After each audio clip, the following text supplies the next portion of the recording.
بھروسہ اللہ رسول پہ. دنیا داروں سے امیدیں لگا لیتے ہو بہت زیادہ، تو دنیا دار بندے بیچارے کمزور ہوتے ہیں. نبی پاک علیہ السلام نے فرمایا جو رب پہ بھروسہ کرے گا اللہ کی رحمت اس کی کفایت کرے گی. وَإِن يَتَوَكَّلْ عَلَى اللَّهِ فَهُوَ حَسْبُهُ، وہ اللہ پہ بھروسہ کرے گا اللہ اس کے لیے کافی ہو جائے گا. گھبراہٹ نہیں، ٹینشن نہیں، انزائٹی نہیں، ڈپریشن نہیں. مومن اور ڈپریشن،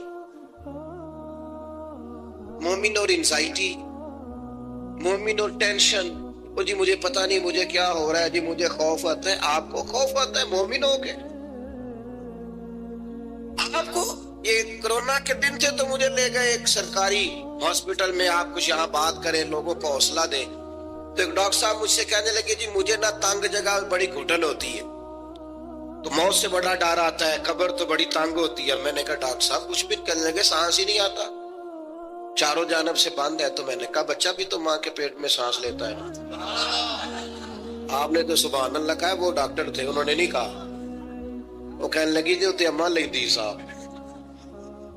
ہنستے نہیں جی، باتیں ہنسنے کو نہیں سنا رہا، میں فکری باتیں کر رہا ہوں. کہا وہ تو اماں آکسیجن لیتی ہے تو بچے کو جاتی ہے. تو میں نے کہا چلے ڈاکٹر صاحب وہ جو انڈے سے بچہ نکلتا ہے اس کے تو چاروں جانوں کوئی صورت نہیں ہوتی سانس کی. تو مجھے کہنے لگے آپ کہنا کیا چاہتے ہیں؟ میں نے کہا میں یہ کہنا چاہتا ہوں قبر کی دو حالتیں ہیں.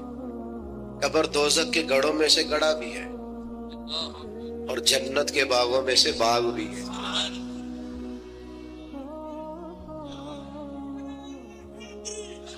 سنو یار، اللہ آپ کو خوش ماشاءاللہ. سنے جی سنے.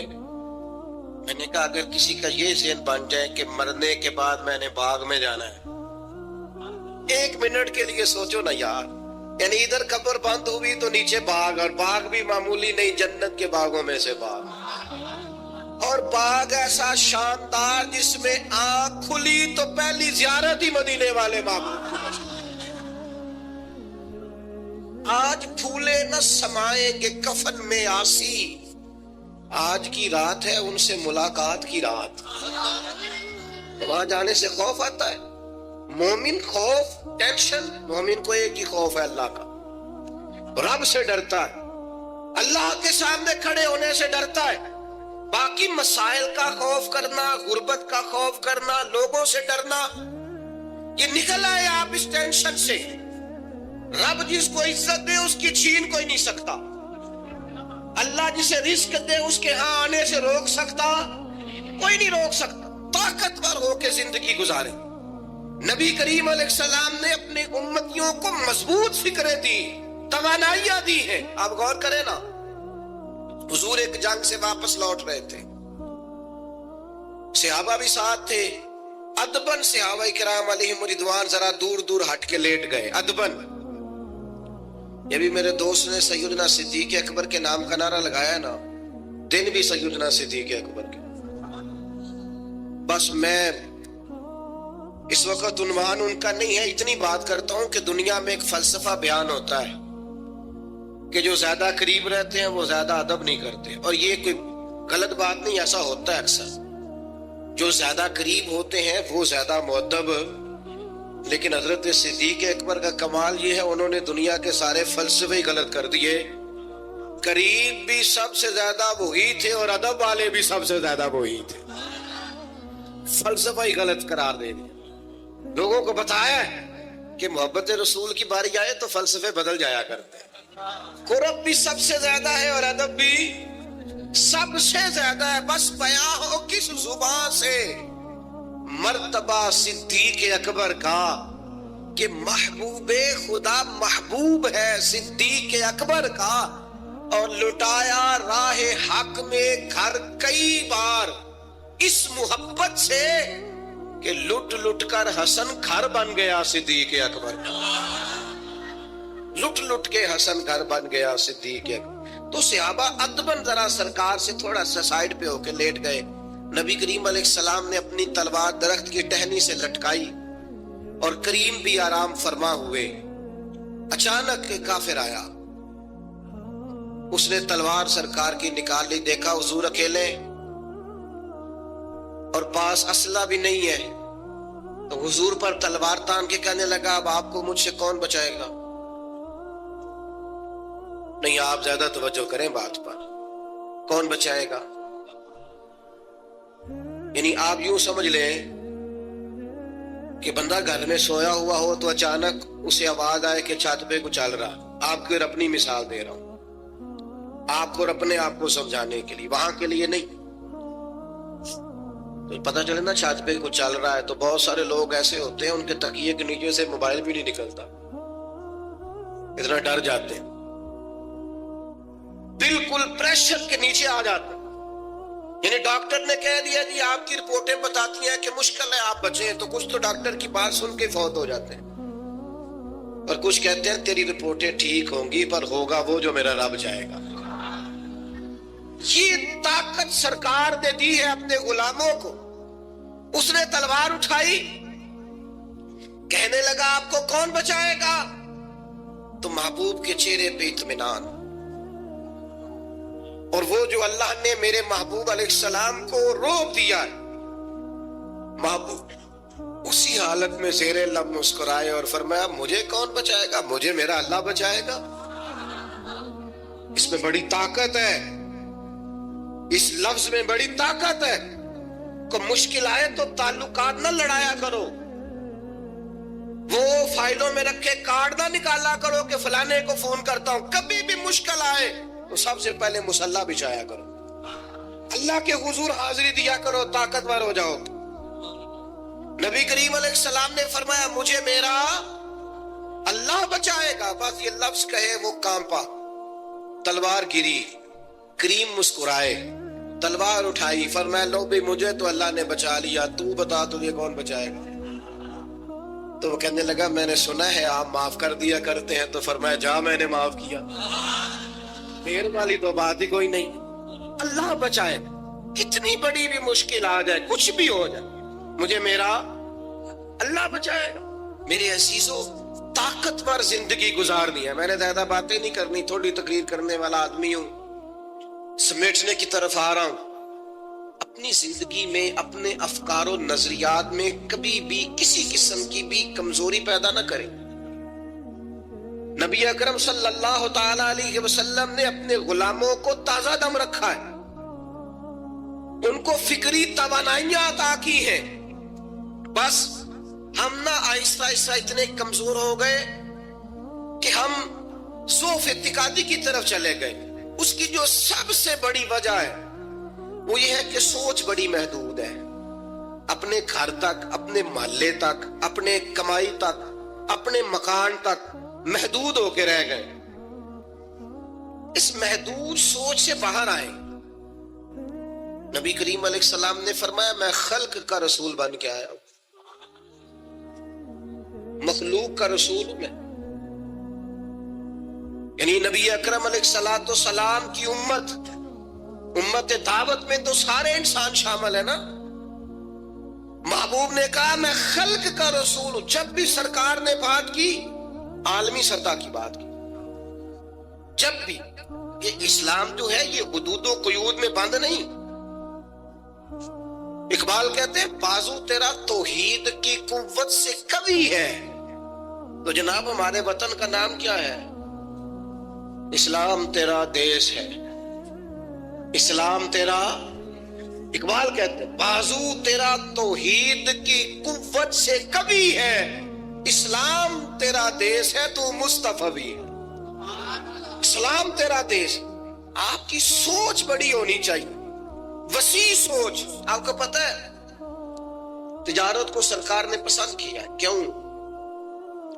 تجارت سے زیادہ مواقع، جب آپ کارخانہ لگاتے ہیں نا تو بہت سارے لوگوں کا روزگار اس سے وابستہ ہوتا ہے، اس سے وسعت پیدا ہوتی ہے سوسائٹی میں، معاشرے میں۔ آپ مت سمجھیں میں تاجروں کی سپورٹ نہیں کرتا، لیکن میں آپ کو یہ بات تجربے کی روشنی میں اور اپنی سمجھ بوجھ کے مطابق عرض کر رہا ہوں کہ جب تاجر مارکیٹ کے اندر انڈسٹری لگاتا ہے تو وہ صرف تاجر کوئی نفع نہیں ہوتا، اس سے بہت سارے لوگ جڑتے ہیں اور بے روزگاری کا خاتمہ ہوتا ہے، اس کے نتائج قوم کے حق میں اچھے نکلتے۔ تو عالمی عالمی سوچ، قومی سوچ پیدا کرے، محدود سوچیں. وہ بڑا دیکھیں نا، یہ ایک حدیث میری طرف توجہ ہے آپ کی، یہ دیکھیں یہ ایک حدیث کتنا عالمی کرتی ہے بندے کو. نبی پاک علیہ الصلوۃ والسلام نے فرمایا مومن وہ ہے جو اپنے لیے پسند کرے وہی اپنے بھائی کے لیے بھی پسند کرے.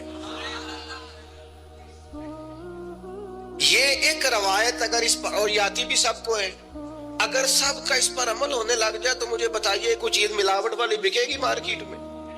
کوئی دھوکہ دے گا؟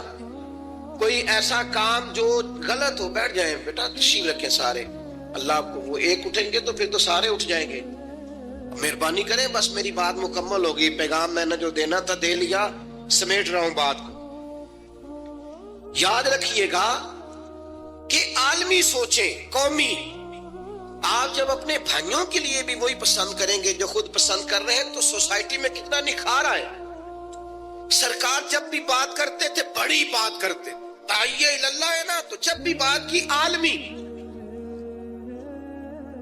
ایک سفر سے حضور واپس تشریف لائے، کئی دنوں کے بعد حضور تشریف لائے تو سفر کا اثر تھا، تھکاوٹ تھی وجود اطہر پر، بظاہر لباس مبارک پر بھی اثرات تھے سفر کے. سیدہ طیبہ طاہرہ حضرت سیدہ زہرا رضی اللہ تعالی عنہ، آپ نے جب دیکھا نا سرکار کی کیفیت کو تو آنکھوں میں آنسو آ گئے. تو عرض کرنے لگی، رو کے عرض کرنے لگی، یا رسول اللہ آپ دین کے لیے کتنی مشقت برداشت کرتے ہیں، کتنی آپ تکلیف اٹھاتے ہیں.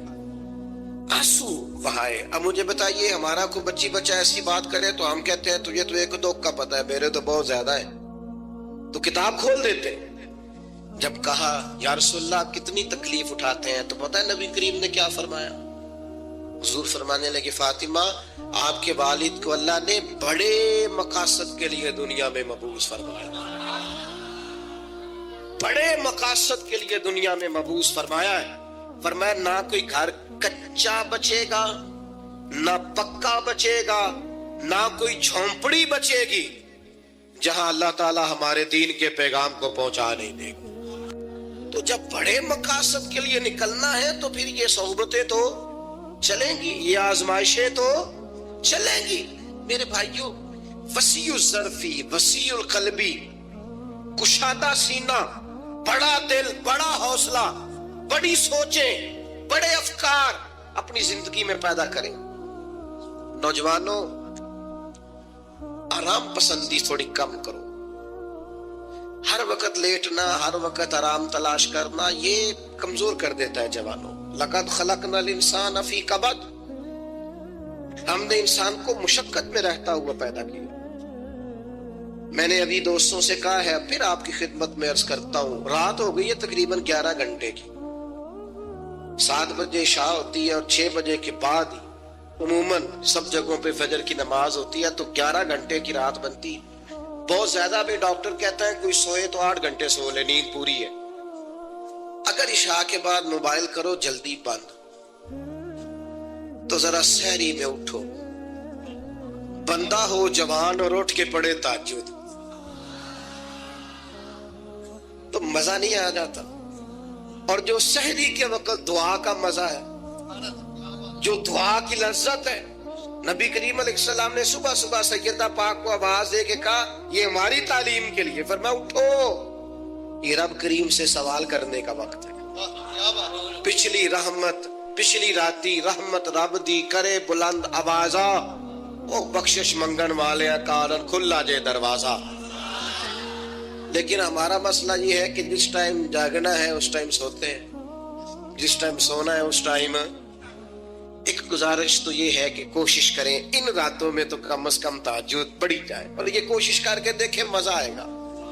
اور پھر ادھر ادھر لوگوں کو دکھ بتانے کی بجائے نا، جب تہجد کی 2 رکعتیں پڑھ لیں تو سارا اپنے رب کی بارگاہ میں عرض کر دیں، بوجھ بھی ہلکا ہوگا دل کا، راز بھی رکھا جائے گا اور کرم بھی ہو جائے گا. اور دوسری گزارش یہ ہے کہ سرکار دو عالم علیہ السلام نے نوجوانوں سے کہا تھا جوانوں یا نکاح کرو یا روزے رکھو. یہ بڑے آسان دن ہے روزے رکھنے کے لیے، کم از کم پیر کا تو ضرور رکھے نا. ٹھنڈا وقت ہے، کچھ نہ کچھ وقت یہ آپ کو جو عبادت ہے یہ مضبوط کرے گی. دنیا داروں سے بے نیاز کرے. سب سے طاقتور وہ مومن ہوتا ہے جسے رب کو منانا آتا ہے. دعا ہتھیار ہے مومن کا. مصلح کے ساتھ وابستگی پیدا کرے کہ باقی سارے چکروں سے باہر آ جائیں.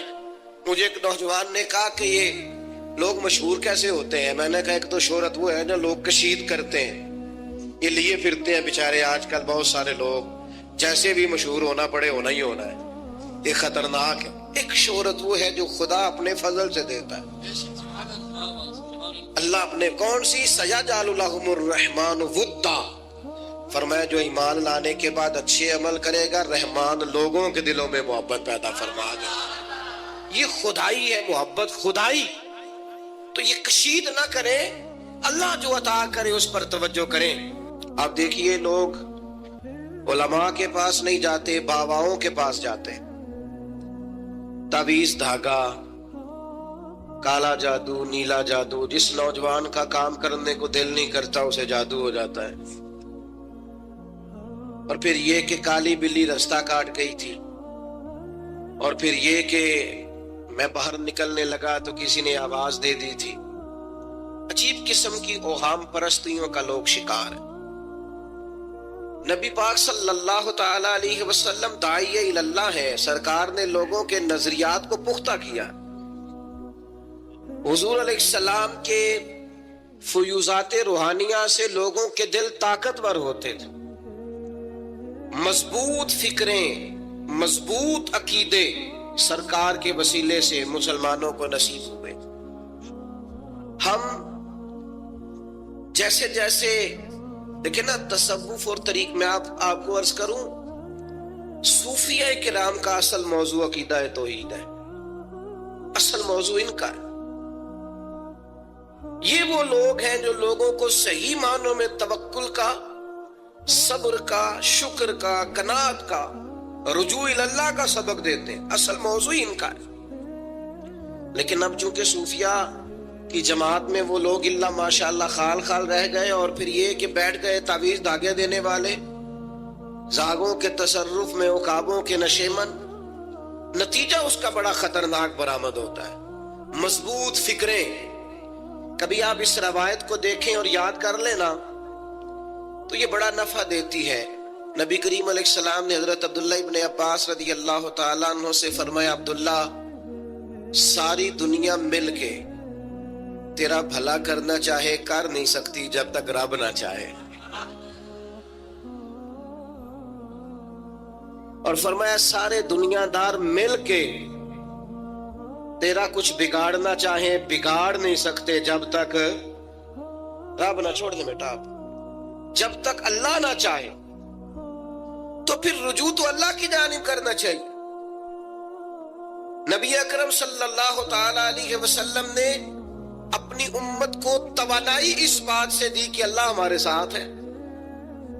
آپ دیکھیے فکری تندرستی کتنی زیادہ ہے کہ 1000 کے مقابلے میں 313 لوگ ہیں. نہ اسلحہ پورا ہے، نہ گھوڑے پورے ہیں، نہ خوراک پوری ہے، لیکن وہ میدانوں میں اس طرح لڑے ہیں کہ 1000 کو بھاگنے پر مجبور کر دیا. وہ ابو جہل نے جب کہا نا جاسوسوں سے کہ جب پتہ کر کے آؤ، تو انہوں نے آ کے کہا وہ تو 313 لوگ ہیں، بچے بھی ہیں، بوڑھے بھی ہیں، چیز کوئی نہیں پاس. تو ابو جہل کہنے لگا پھر تو انہیں گھوڑوں کی پشتوں پر باندھ کے مکے لے جائیں گے، وہاں جا کے دیکھیں گے کیا کرنا ہے. تو جاسوس کہنے لگا سردار اگلی بات بھی سننا، ہے تو 313 لیکن جان ہتھیلی پہ رکھ کے آئے.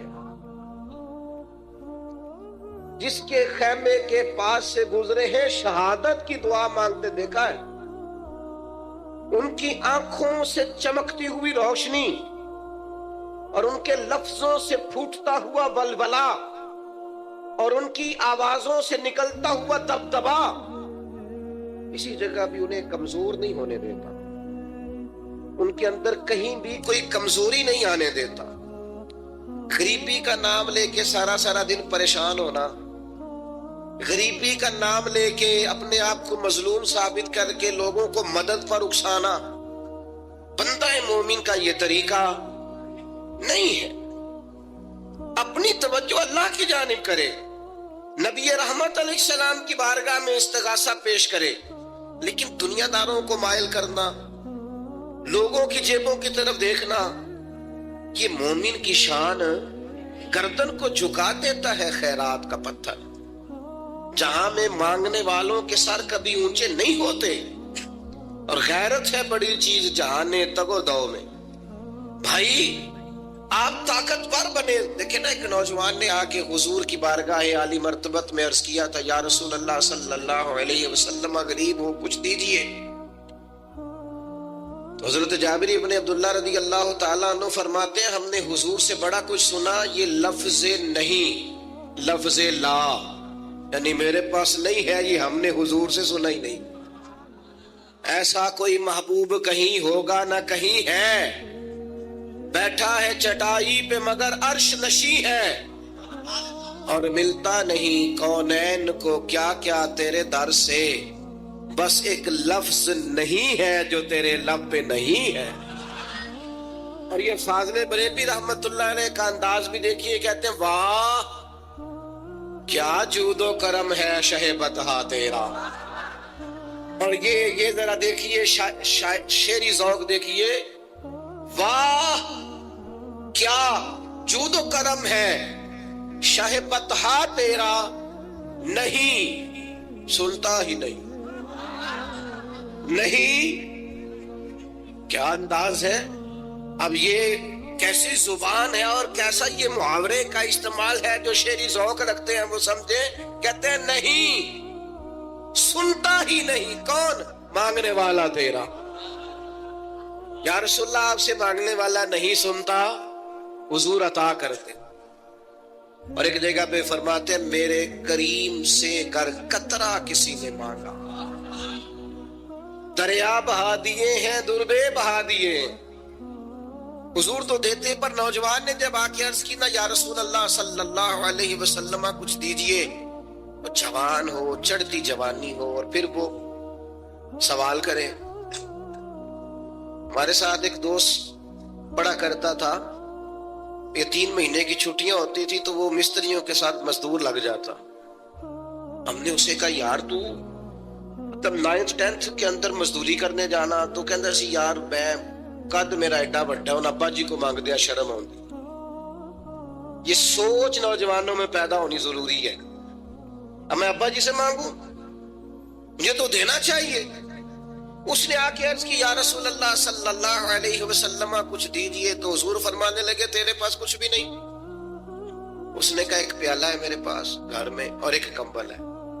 اتنا غریب بندہ ہے کوئی محفل میں جس کے گھر میں ایک ہی پیالہ ہو، ایک ہی کمبل ہو؟ کوئی بھی نہیں اتنے بڑے مجمع میں۔ لیکن اگر کوئی ہماری غریبی کا رونا پوچھے تو میرا خیال ہے ہر تیسرا بندہ دوسرا بندہ غریب ہے، اور بڑا ہی غریب ہے۔ ایک پیالہ ایک کمبل، کریم نے فرمایا لے کے آؤ، وہ لائے تو محبوب فرمانے لگے کون خریدے گا؟ ایک نے کہا 1 دینار، ایک نے کہا 2 دینار۔ محبوب نے بولی لگوا دی، 2 دینار کا بیچ دیا۔ فرمایا جا 1 دینار کی روٹی لے جا۔ یہ نوجوانوں کو فکر دی کہ وہ انویسٹمنٹ میں تم نے ذات سے اپنے گھر سے لینی ہے۔ وہ 10-15 ہزار کا ٹھیلا بھی کسی سے نہیں کہنا تو لگا کے دے،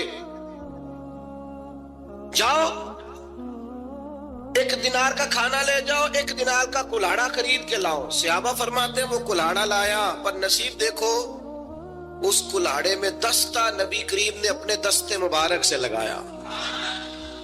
فرمایا جا جنگل میں جا کے لکڑیاں کاٹ اور بیچ، کھا بھی اور کھلا بھی، پی بھی اور پلا بھی، 10 دن مجھے نظر نہ آنا۔ یارو یہ کیا بات ہوئی؟ مایوس رہنا، کمزور رہنا، فلانے نے میرے ساتھ تعاون نہیں کیا تو میں پیچھے رہ گیا، فلانے نے ہاتھ نہیں پکڑا، تو اپنی دنیا آپ پیدا کر، اگر زندوں میں خود جدوجہد کر، میدان میں اتر، ہمت کر۔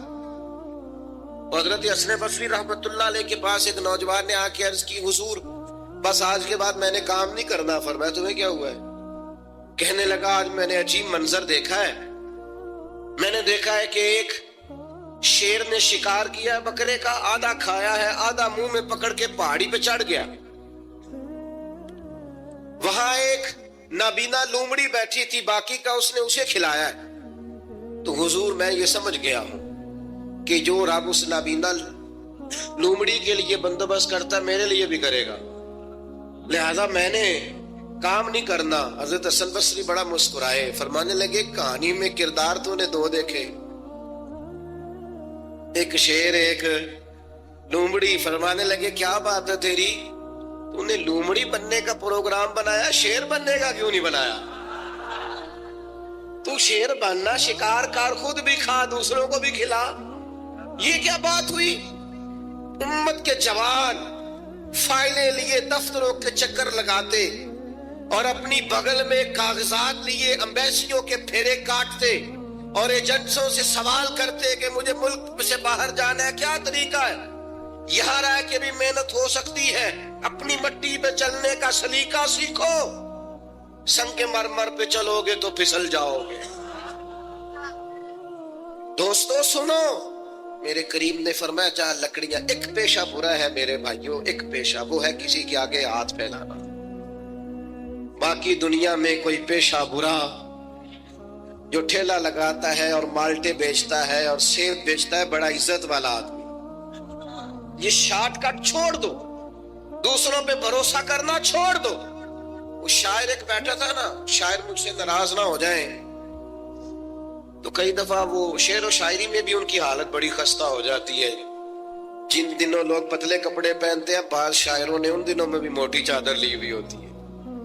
تو ایک جگہ بیچارہ بیٹھا تھا کونے میں، اللہ ماشاءاللہ سب کی بات نہیں، تو حالت ایسی خستہ تھی، ایک بندہ 5 روپے پھینک گیا، تو تھا خوددار، بڑی تکلیف کو اٹھا اپنے پیسے، تو اس نے کہا آپ کی حالت بتا رہی ہے، آپ کو ضرورت ہے۔ اس نے کہا ضرورت پڑی تو اللہ رسول سے مانگوں گا، تیرے سے کیوں مانگوں گا؟ شعر بڑا قیمتی کہا، اس نے کہا یہ آرزوئے کرم اور میں آپ سے کروں، یہ آرزوئے کرم اور میں آپ سے کروں، یہ بھیک اس کو دیجئے جس کا خدا نہ ہو۔ میں تو وارث ہے میرے اللہ رسول، میں کو لاوارث ہوں کہ تیرے سے مانگتا پھروں؟